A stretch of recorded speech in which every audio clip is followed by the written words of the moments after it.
சற்று முன் கிடைக்கப்பெற்ற மிக மிக முக்கியமான செய்தி ஒன்று வெளியாகியிருக்கு. 6000 கோடி ஊழலில் ஈடுபட்ட திமுகவின் முக்கியமான அமைச்சர்கள்.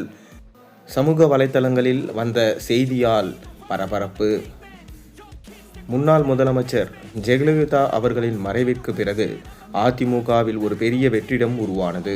அந்த வெற்றிடத்தை பயன்படுத்தி கொண்டு திமுக பொய்யான வாக்குறுதிகளையும் காப்பாற்ற முடியாத வாக்குறுதிகளையும் கொடுத்து மக்களை ஏமாற்றி வெறும் 3.5% வாக்கு வித்தியாசத்தில் வெற்றி பெற்றது.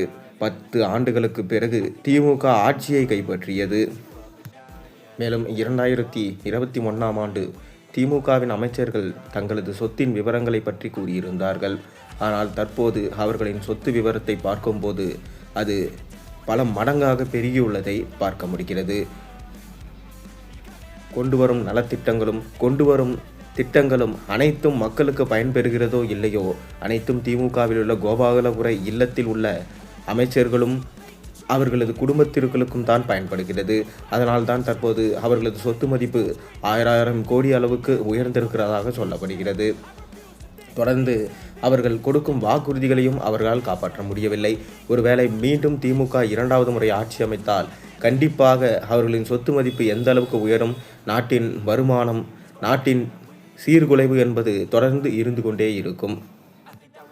மேலும் தொடர்ந்து அமலாக்கத்துறை அவர்களின் கண்காணிப்பில் KN நேரு, பொன்முடி, செந்தில் பாலாஜி, துரைமுருகன், KSSR ராமச்சந்திரன் போன்ற மிக முக்கியமான அமைச்சர்களை அமலாக்கத்துறையின் பிடியில்தான் சிக்கி தவிக்கிறார்கள்.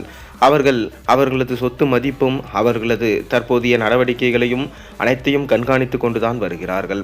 தொடர்ந்து இவர்கள் 6000 கோடி மட்டுமில்லாமல் மறைமுகமாக பல்லாயிரம் கோடிகளை பதுக்கி வைத்துள்ளதாகவும் வருகிற சட்டமன்ற தேர்தலில் பணத்தை வாரி இறைத்தால் மட்டுமே திமுக வெற்றி என்கின்ற நிலைமைக்கு வந்துவிட்டார்கள்.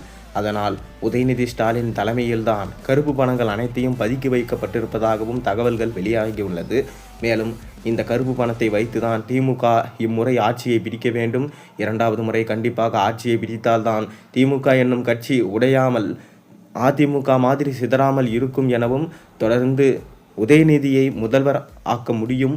அதனால் திமுக தலைவர் ஸ்டாலின் அவர்கள் எப்படியாவது பணத்தை கொடுத்து இம்முறை நாம் வெற்றி காண வேண்டும் என சொல்லியிருக்கிறாராம். ஆனால் அமலாக்கத்துறையின் வசம் 6000 கோடி பிடிபட்டதாகவும் அதை விரைவில் கண்டுபிடிப்போம் எனவும் அந்த தகவல் உண்மைதான் எனவும் தொடர்ந்து வலியுறுத்தப்பட்டு வருகிறது. நீங்கள் என்ன நினைக்கிறீங்க? ஒருவேளை முக்கியமான அமைச்சர்கள் ஊழல் வழக்கில் கைது செய்யப்பட்டால் திமுக மீண்டும் அரியணையில் ஆட்சி அமைக்க முடியுமா முடியாதா? உங்கள் கருத்துக்களை மறக்காம கீழே கமெண்ட்டில் சொல்லுங்கள்.